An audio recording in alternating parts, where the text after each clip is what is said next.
Bismillah, Assalamualaikum warahmatullahi wabarakatuh. Waalaikumsalam. Pemirsa Dakwah Solo, Alhamdulillah kita berjumpa kembali ya. Masya Allah akan melanjutkan topik yang luar biasa nih. Bersama tokoh yang luar biasa, gurunda kita Ustadz Solahuddin. Assalamualaikum Ustadz. Waalaikumsalam Sehat ya? warahmatullahi wabarakatuh. Alhamdulillah. Alhamdulillah. Ini beliau adalah pakar ekonomi syariah yang mana kita akan membahas ekonomi dunia ini teman-teman. Yang tentunya dalam kacamata syariat Islam. Alhamdulillah wassalatu wassalamu ala rasulillah. Kita langsung to the point ya saat ini. Ya, Kita melanjutkan episode dari yang kemarin ya teman-teman. Kalau kita memperhatikan, Sri Lanka itu kan mengalami krisis ekonomi besar-besaran Ustaz. Dan gagal dalam membayar utang pada tahun 2002. Nah, ada beberapa indikator ekonomi menunjukkan adanya kesamaan dengan Indonesia yang perlu diwaspadai pada tahun 2025 ini. Nah, apakah Indonesia ini berpotensi mengalami krisis sebagaimana Sri Lanka, Ustaz? ya kita berdoalah. Mudah-mudahan jangan sampai terjadi krisis yang ada di Sri Lanka itu, jangan sampai terjadi di Indonesia. Tetapi meskipun tidak dalam posisi yang sama, ya, tetapi ada beberapa indikator yang perlu diwaspadai. Ya, yaitu apa? Setidaknya dua hal. Yang pertama adalah beban utang, dan yang kedua adalah ketergantungan pada barang impor. Gitu ya. Nah, ini yang perlu diperhatikan. Yang pertama, kondisi utang.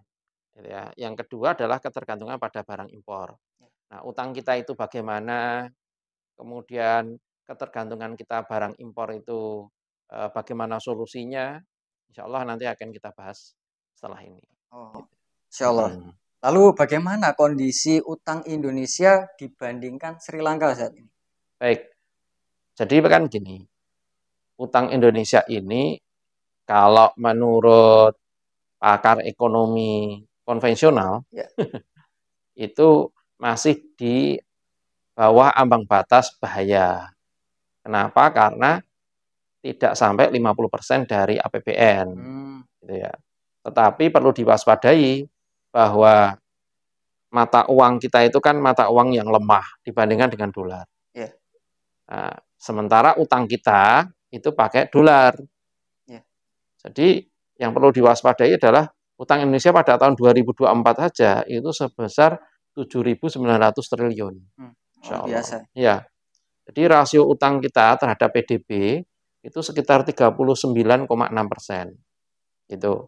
Nah, ini memang dilihat masih aman dibandingkan dengan Sri Lanka yang sudah mencapai 120%. Insya Allah, 120%. Sudah melebihi PDB. Wah, luar nah, biasa. Ini artinya bahwa kita itu jangan melihat Sri Lankanya, tetapi harusnya melihat negara-negara yang dia bisa bebas dari utang atau bisa mandiri. Gitu ya. Utangnya tidak perlu pakai bunga dan seterusnya. Harusnya memperhatikan hal tersebut. Gitu ya. Karena mata uang kita sekali lagi adalah mata uang yang lemah, sehingga nanti ketika pembayaran hutang itu tiba-tiba bisa melonjak, bisa jadi. Padahal kita menerimanya tidak sebesar yang harus kita bayarkan. Gitu. Itu baru pokoknya, belum bunganya. Seperti itu. Lalu apa ini Sat? Kira-kira dampak beban pembayaran utang itu pada APBN nih? Jadi kan gini, alokasi 848 triliun itu menyerap 25% belanja pemerintah Sri Lanka. Nah, Sri Lanka itu gagal bayar karena lebih dari 40% penerimaannya itu digunakan untuk bayar bunga utang. Gitu ya. Nah, kita pun saat ini itu bunga utang itu lebih besar daripada pokoknya. Nah, ini yang perlu kita waspadai. Ternyata itu yang pertama. Lalu yang kedua, utang kita itu yang kita bayar itu lebih besar daripada pokok yang kita terima. Karena apa? Perbedaan kurs. Contohnya, misalkan, contoh sederhana. Anda utang pakai dolar sebesar 1 juta dolar. Ya. Anda utang misalkan 100 lah ya. 100, berapa itu tadi? 100 dolar. Maaf, 1 juta dolar. Saat itu ketika Anda utang 1 juta dolar, itu kurs rupiah misalkan mencapai 10.000. Kata gitu. Berarti kan 10.000 dikalikan 1 juta. Dan ya, berarti 10 miliar. Jadi Anda utang itu 10 miliar. Anda terima 10 miliar. Tetapi ketika Anda mau bayar 10 miliar itu atau 1 juta dolar itu, ternyata kursnya menjadi 15.000. Artinya Anda harus bayar berapa? 15 miliar. Dan mestinya pemerintah tahu kan itu. Iya. Makanya mereka itu berpikiran bagaimana agar mata uang rupiah itu jangan sampai jatuh. Terutama ketika bayar utang. Gitu. Ini luar biasa kan. Ini kalau saya melihat itu di antara salah satu bentuk imperialisme gaya baru. Gitu ya. Imperialisme gaya baru itu negara-negara berkembang diberi utangan, kemudian dijatuhkan nilai mata uangnya terhadap dolar.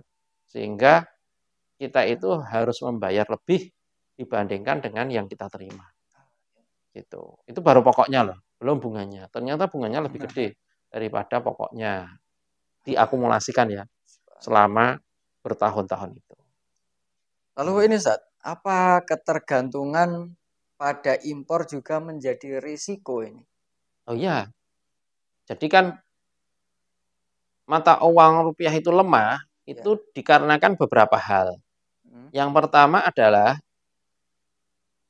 barang yang kita impor itu lebih besar daripada barang yang kita ekspor. Jadi barang yang masuk dari luar negeri itu lebih besar daripada barang yang keluar ke luar negeri. Coba kita bayangkanlah, mulai dari hal-hal sepele sampai mobil, onderdil pesawat dan sebagainya semuanya impor. Gitu ya. Nah, kalau impornya besar berarti kan mata uang dolarnya itu kan kita beli kemudian kita gunakan untuk membayar utang. Gitu kan ya. Artinya kita sangat tergantung pada dolar untuk membayar utang itu. Sudahlah mata uang kita jatuh ditambah dengan defisit defisit ekspor impor itu tadi. Sehingga apa? Kalau impornya lebih besar daripada ekspor, artinya bahwa mata uang kita akan relatif lebih lemah. Gitu. Itu yang pertama. Lalu yang kedua, ada spekulasi. Spekulasi yang terjadi di pasar uang. Di mana orang-orang itu ketika misalkan ya Indonesia mau bayar utang, itu berbondong-bondong itu membeli dolar. Atau beberapa orang tertentu yang kaya di dunia itu membeli dolar pakai rupiah. Nah, akhirnya kan lemah. Atau menarik investasinya di Indonesia, ditarik investasinya, ditaruh di Federal Reserve atau bank sentralnya Amerika. Akhirnya kan mata uang rupiah jatuh. Gitu ya. Jadi dua hal.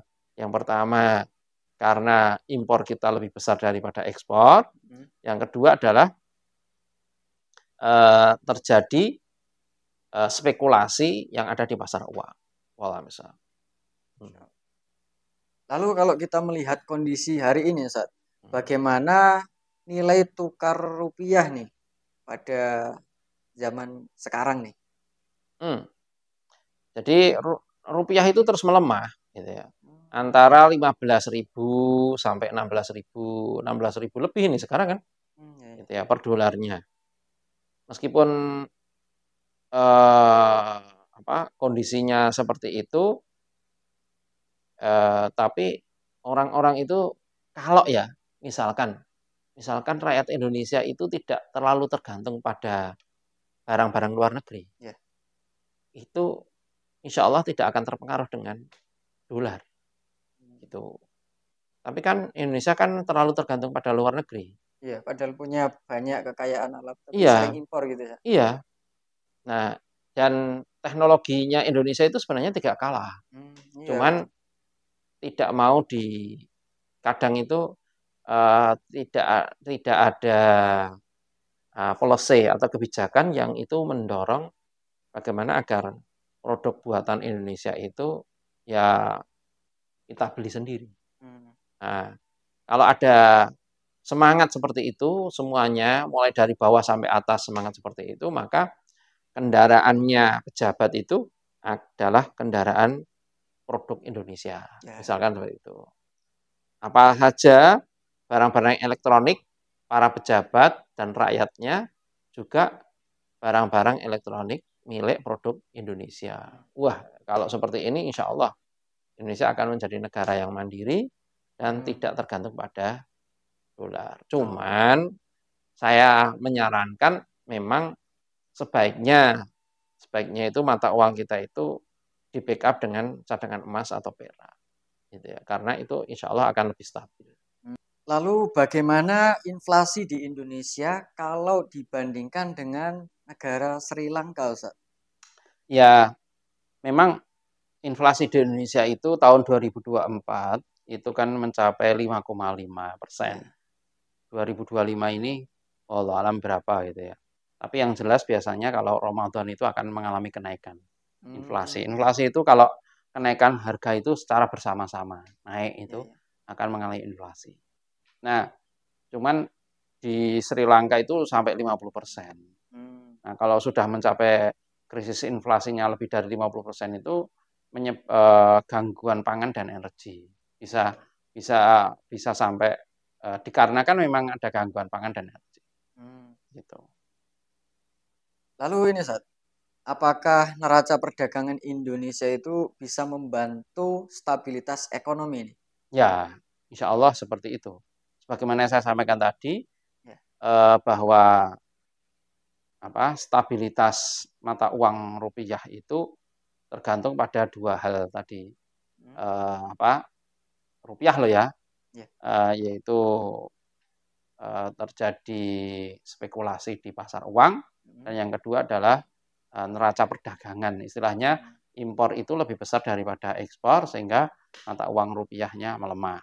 Kalau melemah, maka stabilitas ekonominya akan terganggu. Tapi kalau mata uang kita itu relatif menguat atau minimal tetap, gitu ya, maka stabilitas ekonominya akan terjaga bagus. Apakah cadangan devisa Indonesia ini cukup untuk menghadapi tekanan global, Ustaz? Ya, insya Allah cukup lah. Cukup Jadi ya. Cadangan devisa Indonesia itu kan mencapai 138,8 miliar pada akhir tahun 2024. Cuman itu kan cadangan ya, cadangan devisa. Nah, itu bisa berubah. Artinya secara realitas itu bagaimana? Itu nanti tergantung dari kebijakan dari pemerintah. Artinya kalau ternyata cadangan devisa itu kan potensi lah. Nah, kalau itu ternyata menjadi milik asing, ya sudah, berarti akan mengalami gangguan stabilitas ekonomi. Ya. Tapi sampai sejauh ini ya lebih tinggi dibandingkan Sri Lanka lah. Insya Allah masih aman. Ya, saat krisis itu. Oh iya. Lalu gini, Ustaz, apa yang perlu dilakukan ini untuk mencegah krisis tersebut? Nah, pengelolaan utang yang bijak, tentunya ya. Sekarang utang itu dipakai untuk apa? Ya. Jadi harus jelas. Kemudian yang kedua adalah pengurangan utangnya juga jangan pakai ada bunga. Sekarang ternyata bunganya lebih tinggi daripada pokoknya. Apalagi stabilitas mata uang tidak mendukung sehingga utang kita akan melonjak tinggi. Terus yang selanjutnya adalah pengurangan impor pangan. Kita itu sebenarnya kan seharusnya swasembada pangan itu kan bisa. Tapi lahan-lahan pertanian itu kan kebanyakan sekarang dipakai untuk pemukiman, untuk industri, untuk macam-macam lah. Nah, kemudian juga menjaga stabilitas nilai tukar rupiah. Itu penting. gitu ya, untuk mencegah krisis ekonomi yang ada di Indonesia. Seperti itu. Masya Allah, luar biasa ini teman-teman. Kita memperoleh ilmu pada pertemuan ini, bagaimana politik sekaligus ekonomi secara global ya, dan bagaimana dalam kacamata syariah. Nah, tapi tentu ini belum dibahas detail teman-teman, karena masih ada episode lanjutannya dan jangan sampai teman-teman kelewatan nih, supaya tidak ketinggalan informasi yang luar biasa yang akan disampaikan beliau pada episode selanjutnya. Cukup itu dari kami, kurang lebihnya mohon maaf. Barakallahu fikum. Wassalamualaikum warahmatullahi wabarakatuh. Waalaikumsalam warahmatullahi wabarakatuh.